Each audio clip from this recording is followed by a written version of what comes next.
So, tingnan natin. Paunang mensahe ni Virgo ay identity. Wow. So, feeling ko dito, ang iba sa inyo Virgo, maybe you are pretending to be someone else. 'Di ba? O pwedeng ang iba sa inyo rito nagpe-pretend, no, ng hindi ikaw 'yan. And maaaring you are doing that because you want to please someone else. Gusto mo lang na mapagbigyan ng kung sino man, gusto mo na magustuhan ka ng kung sino man, 'di ba? Kaya siguro nagpe-pretend ka, 'di ba? To be someone else. Pero ngayon, no, you're going to put an end to that. Feeling ko marirealize mo na, naalis mo na yung maskara. So, siguro nare-realize mo na it's about time na for you to show the world the real you.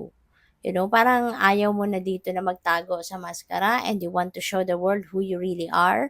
Magpapakatotoo ka na, magustuhan ninyo, fine. Kung hindi ninyo ako magustuhan na ganito ako, then so be it. 'Di ba? Yung parang okay na sa'yo, no? Nagawa mo na yon pero ngayon mas gusto mo nang maging malaya ka na, 'di ba? At wala ka ng maskara. So, mas gusto mo na ngayon na ipapakita mo na kung sino ka, kung ano ka talaga, 'di ba? Yung totoong ikaw, you're going to start to express your truth. You're going to start to being you, no? Yung ikaw na 'to, no, ipapakita mo. Ipapakilala mo na yung tunay na ikaw.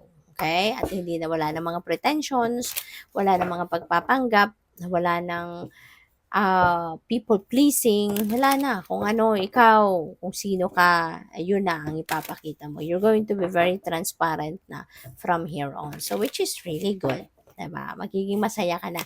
Magiging malaya ka na maging ikaw. Ayan, nagpaiwan. We have poised. Ayan. So, um, I can see confidence dito. I can feel confidence in you, Virgo, with the poised energy. At parang siguradong sigurado ka na sa gagawin mo sa ngayon. You know, maaaring itong pagdedesisyon mo, natanggalin mo na yung pagiging people pleaser mo, 'di ba?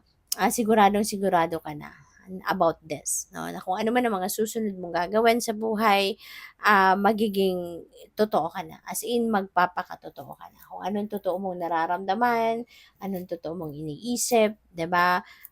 Yun na, magiging transparent ka na, yun ang i-express mo.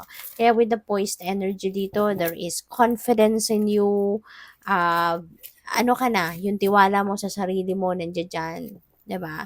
At hindi ka na dito basta-bastang